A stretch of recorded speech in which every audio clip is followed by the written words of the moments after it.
The book of Genesis opens with a profound declaration. God created man in his own image. In the image of God he created him. Male and female he created them. Genesis 1:27. This foundational truth reveals God's intention for humanity, a plan centered on the union of man and woman in marriage. Marriage, as designed by God, is not merely a social construct, but a divine institution. It reflects the very image of God, a communion of love and life. Christ himself affirmed the sanctity of marriage when questioned by the Pharisees. In Matthew 19, verses 4-6, Jesus reminds them, "Have you not read that he who made them from the beginning made them male and female, and said, 'For this reason a man shall leave his father and mother and be joined to his wife, and the two shall become one flesh. So they are no longer two, but one flesh. What therefore God has joined together, let not man put asunder.'" Jesus' words echo the Genesis account, emphasizing the indissoluble bond of marriage. This union established by God is not a mere contract, but a covenant.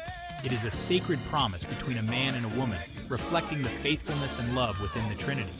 The Genesis narrative lays the groundwork for understanding marriage as a reflection of God's own love, a love that is creative, life-giving, and enduring. The creation of Eve from Adam's rib further emphasizes the intimate connection between man and woman. They are bone of bone and flesh of flesh, signifying a profound unity and complementarity. This unity, however, is not one of uniformity, but of distinct and harmonious differences. Man and woman, in their unique masculinity and femininity, are called to a mutual self-giving love that reflects the love of the Trinity. Genesis 1:27 proclaims that both man and woman are created in the image of God. This statement carries profound implications for our understanding of human dignity and the nature of our relationship with God. To be created in God's image means that we are endowed with reason, free will, and a capacity for love. The sexual differentiation of man and woman is not incidental, but integral to our being created in God's image. We are created male and female, reflecting the relational nature of God himself.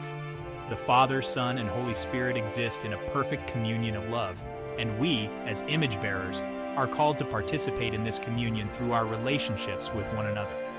This understanding of the Imago Dei challenges the notion that sexual difference is merely biological. Our sexuality is deeply intertwined with our personhood, shaping how we experience the world, relate to others, and most importantly, relate to God. It is a gift that allows us to participate in God's creative power and to experience a foretaste of the eternal communion that awaits us in heaven. After creating man and woman, God looked upon his creation and declared it very good. Genesis 1:31.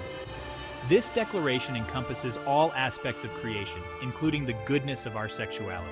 It affirms that the human body, in its maleness and femaleness, is not something to be ashamed of or to transcend, but something to be celebrated as a reflection of God's own beauty and goodness.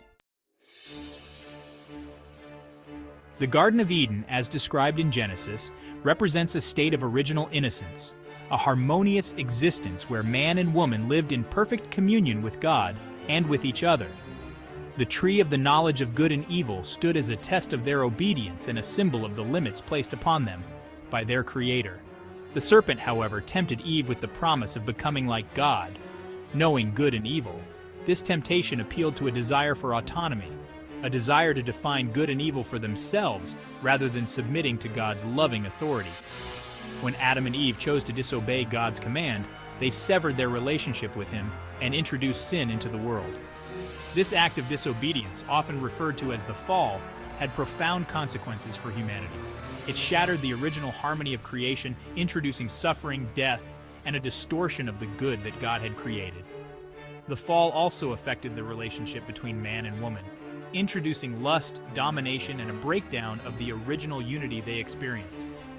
The story of the fall is not merely a historical account, but a timeless parable about the human condition. It reveals our inherent vulnerability to temptation, our capacity for sin, and the consequences of choosing our will over God's will.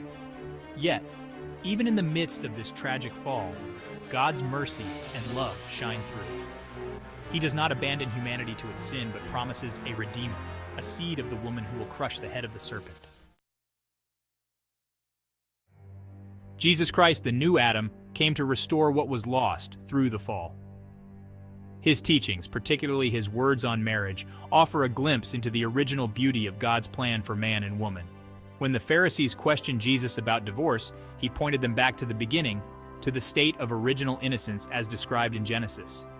In Matthew 19:8, Jesus says, "Because of your hardness of heart, Moses allowed you to divorce your wives, but from the beginning it was not so." With these words, Christ reminds us that the ideal of marriage, as God intended it, is a lifelong, indissoluble union of one man and one woman. This teaching on the indissolubility of marriage is not meant to be burdensome, but rather a sign of God's faithfulness and the transformative power of His grace. Christ came to heal the wounds of sin, including the wounds inflicted upon human sexuality. He calls us to a higher standard of love, a love that is self-giving, sacrificial, and lifelong, reflecting the love He has for His church.